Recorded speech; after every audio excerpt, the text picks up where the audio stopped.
প্রিয় শিক্ষার্থী বন্ধুরা, আশা করি তোমরা ভালোই আছো। আমিও ভালো আছি। বিরামপুর পৌরসভা উচ্চ বিদ্যালয়ে অনলাইনে ক্লাসের পক্ষ থেকে তোমাদের সবাইকে স্বাগত। আজকে আমি শ্রেণী নবম ও দশম বিষয় হিন্দু ধর্ম ও নৈতিক শিক্ষা, অধ্যায় হচ্ছে চতুর্থ, পাঠ হচ্ছে 1। আজকে পাঠের বিষয় ধর্মীয় সংস্কার ধারণ ও ধরন সম্পর্কে আমরা আলোচনা করব। তাহলে ধর্মীয় সংস্কারটা কি? এই তো ধর্মীয় সংস্কারটা কি? প্রিয় শিক্ষার্থী বন্ধুরা, তোমরা একটু মনোযোগ দিয়ে শোনো। ধর্মীয় সংস্কারটা কি? আমাদের হিন্দু ধর্মে যে মাঙ্গলিক অনুষ্ঠানটি করা হয় সেটাই হচ্ছে হলো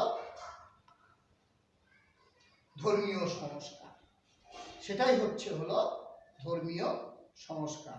সুন্দর করে তোমরা খাতায় লিখে নাও। প্রিয় শিক্ষার্থী বন্ধুরা, তোমরা সুন্দর করে খাতায় লিখে নাও। আমি আবার বলছি যে হিন্দু ধর্মীয় যে মাঙ্গলিক অনুষ্ঠান করা হয় সেটি হচ্ছে ধর্মীয় সংস্কার। মাঙ্গলিক মানে যে আমরা যে মঙ্গলজনক অনুষ্ঠানগুলো করি, মাঙ্গলিক অর্থ হচ্ছে মঙ্গলজনক অনুষ্ঠানগুলো করি, সেগুলোই হচ্ছে মাঙ্গলিক। এখন এই মাঙ্গলিক অনুষ্ঠানের মধ্যে স্মৃতিশাস্ত্রে দশবিধ সংস্কার আছে। এই দশবিধ সংস্কারের মধ্যে 1 গর্ভধান, 2 পুণ্যবসন, 3 সীমান্তয়ন, 4 জাতকরণ, 5 নামকরণ, 6 অন্নপ্রাশন, 7 চূড়াকরণ, 8 সমাবর্তন, 9 উপনয়ন, 10 বিবাহ। বুঝতে পারছো প্রিয় শিক্ষার্থী বন্ধুরা? তোমরা সুন্দর করে এটা খাতায় লিখে নাও। হ্যাঁ, এখন এর মধ্যে আমি 4টি বিষয় নিয়ে আলোচনা করব। সেই 4টি বিষয় হচ্ছে হলো 1 জাতকরণ, 2 নামকরণ, 3 অন্নপ্রাশন, 4 হচ্ছে হলো সমাবর্তন। তাহলে এখন আমরা জাতকর্ম নিয়ে আলোচনা করি।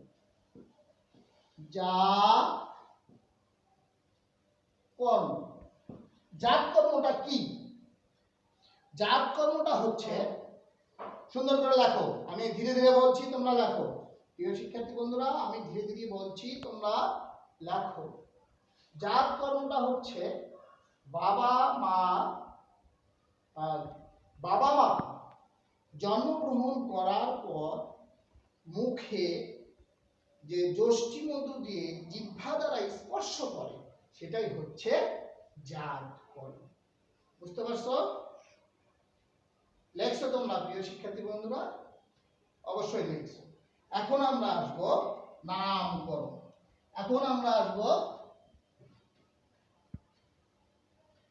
নামকরণ।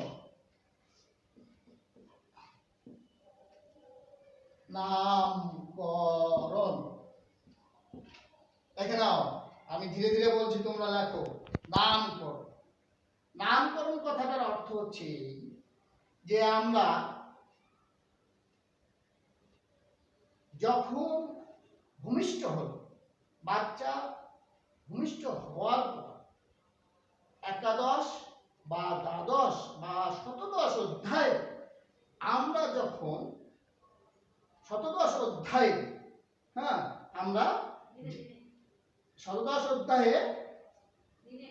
শতদশ দিনে আমরা যে অনুষ্ঠানটি করি সেটাই হচ্ছে হলো নামকরণ।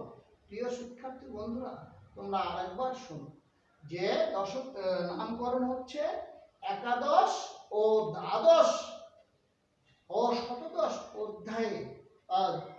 দিনে আমরা যে অনুষ্ঠানটা করি সেটাই হচ্ছে নামকরণ।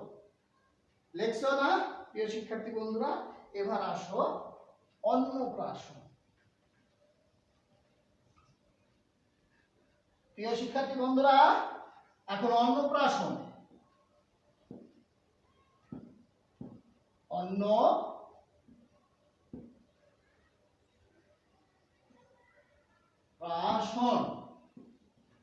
অন্নপ্রাশন, ঠিক আছে? এই অন্নপ্রাশন সম্পর্কে আমি আলোচনা করব। যখন শিশুর বয়স, জন্ম হওয়ার পর যখন শিশু অর্থাৎ পুত্র, যখন পুত্র বা কন্যা জন্ম হওয়ার পর, যে পুত্র হলে সেক্ষেত্রে আমরা কি করব? 5 মাসে, ষষ্ঠ মাসে, ষষ্ঠ মাসে, লেখো প্রিয় শিক্ষার্থী বন্ধুরা, 5 মাসটা কেটে লেখো ষষ্ঠ মাস। ষষ্ঠ মাসে আমরা ছেলেদের মুখে ভাত দিব। আর যখন মেয়ে হবে তখন সেক্ষেত্রে আমরা পঞ্চম এবং অষ্টম মাসে আমরা ছেলের মুখে ভাত দিব, কন্যার মুখে ভাত দিব। প্রিয় শিক্ষার্থী বন্ধুরা, আরেকবার শোনো। প্রিয় শিক্ষার্থী বন্ধুরা, তোমরা আরেকবার মনোযোগ দিয়ে শোনো। অন্নপ্রাশন কথাটার অর্থ হচ্ছে এই যে যখন পুত্র সন্তান, সুন্দর করে লেখো প্রিয় শিক্ষার্থী, আমি আবার বলছি, পুত্র সন্তান জন্মগ্রহণ করলে ষষ্ঠ মাসে আমরা পুত্র সন্তানের মুখে ভাত দিব। হ্যাঁ, আর কন্যা সন্তান যদি জন্মগ্রহণ করে সেক্ষেত্রে আমরা পঞ্চম এবং অষ্টম মাসে আমরা সেই মেয়ের মুখে কি দেব? ভাত দিব। এটাকে অন্নপ্রাশন বলে। লেখছো না প্রিয় শিক্ষার্থী বন্ধুরা? এবার দেখো আমরা এবার কি সমাবর্তন। দেখো সমাবর্তন, লেখো সুন্দর করে লেখো প্রিয় শিক্ষার্থী বন্ধুরা, সমাবর্তন।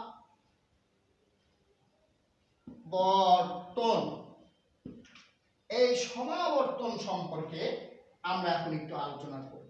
তোমরা প্রিয় শিক্ষার্থী বন্ধুরা, তোমরা সুন্দর করে খাতাটা বের করাই তো আছে, একটু পয়েন্ট করো। আমি যেরকম তারা চিহ্ন দিচ্ছি তোমরাও সেরকম তারা চিহ্ন দিয়েই লিখবে। সমাবর্তন কথাটা হলো আমরা যখন গুরুগৃহে থেকে আমরা যখন পিত্রালয়ে যাব,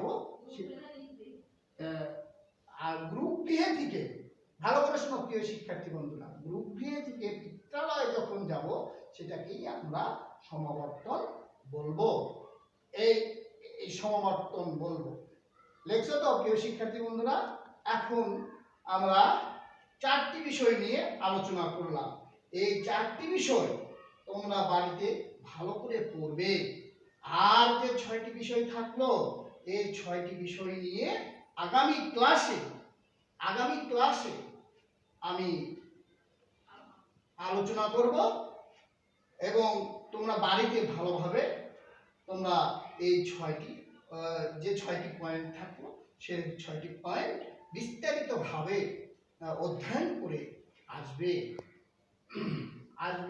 তোমরা তোমাদের দীর্ঘায়ু সুস্বাস্থ্য কামনা করি এবং স্বাস্থ্যবিধি মেনে তোমরা চলাফেরা করবে, মুখে মাস্ক দিবে। এই বলে তোমাদের সবাইকে ধন্যবাদ।